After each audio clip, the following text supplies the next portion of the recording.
Si tu veux en découdre, casse ta diplomatie.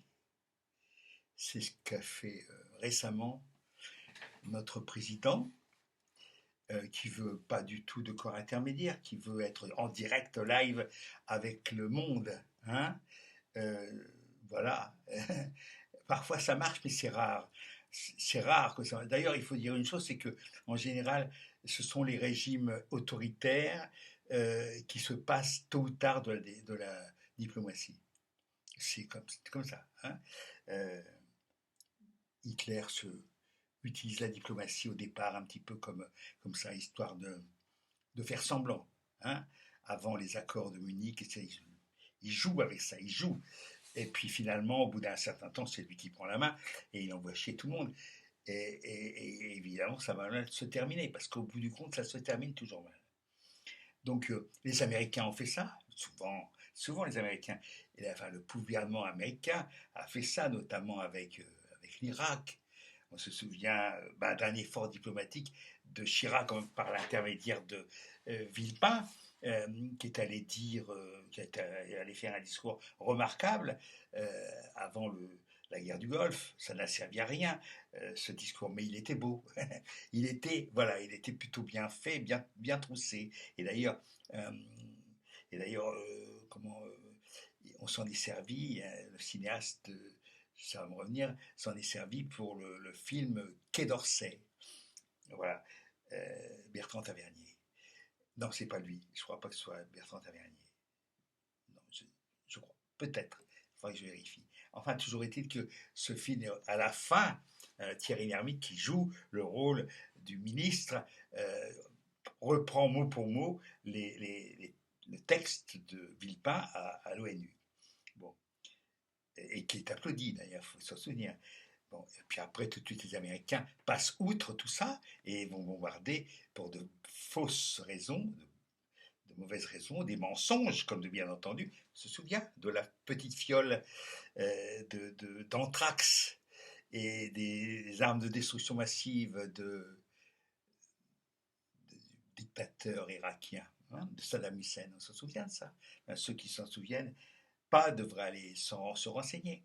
Enfin, voilà. Donc on se souvient aussi que avant la guerre, des tas de gens préviennent les chefs d'état-major français que ça va mal se passer parce que d'abord l'armée allemande est beaucoup plus puissante qu'on ne le croit, et puis parce qu'ils n'ont pas du tout l'intention de passer outre la Belgique et ils vont rentrer par les Ardennes. Enfin, tout cela avait été prévenu. Les diplomates et aussi les agents secrets, disons les choses, hein, les espions, avaient un petit peu prévenu. Mais quand on a affaire, Staline a ignoré tout à fait ce que les généraux lui avaient dit, ça va nous tomber sur la gueule. Il a oublié, il n'a pas voulu entendre. Et bien voilà, et puis finalement, il a failli se prendre les Allemands en pleine gueule à Moscou. Heureusement que l'armée a été, que l'armée qui avait quand même été un peu décimée par sa propre faute, a résisté comme il faut. Et donc on voit bien que la diplomatie, elle peut être tout à fait utile pour empêcher la guerre. Sauf que parfois, même les diplomates, dépêchés par leur gouvernement, sont eux-mêmes pas du tout pour la paix, mais pour la guerre. Ça arrive en 14. Finalement, il y avait très peu de gens qui étaient pour la paix. Et voilà. Donc, lorsque on piétine pardon, c'est un bizarre euh, lapsus. Lorsqu'on piétine la diplomatie, euh, ça veut dire que on ne veut pas la paix, ça veut dire on veut en découdre, ça veut dire qu'on veut y aller, quoi. Voilà. Et puis, là, ce qu'a fait. Alors après, il faut se démerder tout seul, ce que fait Macron, ce que fait Zelensky. Il faut se démerder tout seul avec ce qu'on a décidé de faire, sans se prendre l'avis de quiconque, et ça peut te mener dans le mur. Voilà.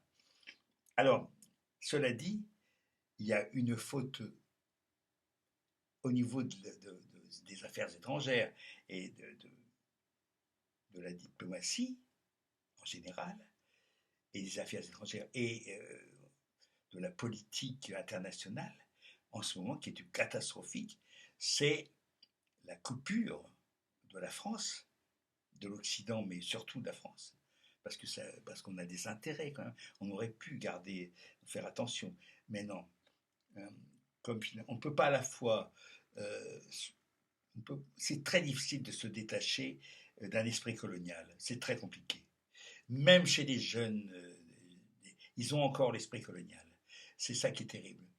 Et donc, on est en train, là, de se mettre à dos, on ne vous le dit pas sur les ondes classiques hertziennes, hein, ou autres, non, on ne vous le dit pas.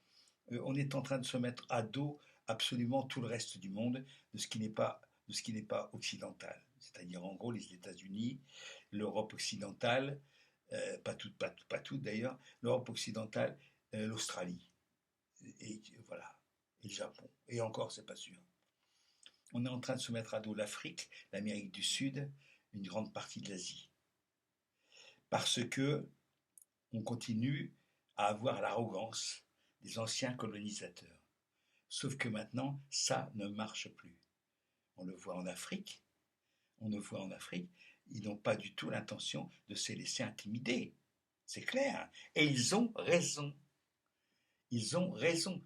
Ceux, chez nous, qui n'ont pas compris que nous sommes sur la pente savonneuse du déclin irrémédiable, se trompent totalement. Et ça va leur retomber sur la gueule. C'est évident. Quand on n'a pas les moyens, on a les moyens techniques, mais et encore, tu apprends comme ça au détour d'un. Il n'y a pas longtemps que j'ai appris qu'on était passé en gros de la 5e puissance mondiale à la 7, 8e, voire 9e dans certains cas. Enfin, c'est quand même un signe de déclin quand même. Hein, enfin, ça, il me semble. Voilà. Sans vouloir être belliqueux, ni rien du tout, juste tenir son rang de puissance, surtout de civilisation. Quand je dis civilisation, ça veut dire la culture. Entendons-nous bien, il y a une culture, une civilisation française. On oublie peut-être que certains oublient qu'au XVIIIe siècle, la diplomatie se faisait en français. Euh, voilà, et que les tas de cours européennes et même russes parlaient le français. Bon, ça s'appelle le déclin. Après, on a été supplanté par les Anglais et puis ensuite par les Américains. Et maintenant, il va peut-être falloir apprendre à parler chinois. Hein, je pense. Ça me paraît assez inéluctable. C'est compliqué, les Chinois. Enfin, pas tant que ça, finalement. Enfin, voilà. Donc, on a affaire à des. Mais vraiment, on a affaire à des gougnafiers et à des gens de peu d'envergure. Macron est quelqu'un de très très petite envergure, c'est rien. Il est en train de, c'est le jeune homme, le gamin qui a été trop vite placé là, sans avoir fait ses classes. Il a rien fait. Il a absolument rien fait, à part détricoter le jouet, ce formidable outil qu'est la République française. Il est en train de la casser, pour notre malheur à tous. Voilà. Hasta la victoria.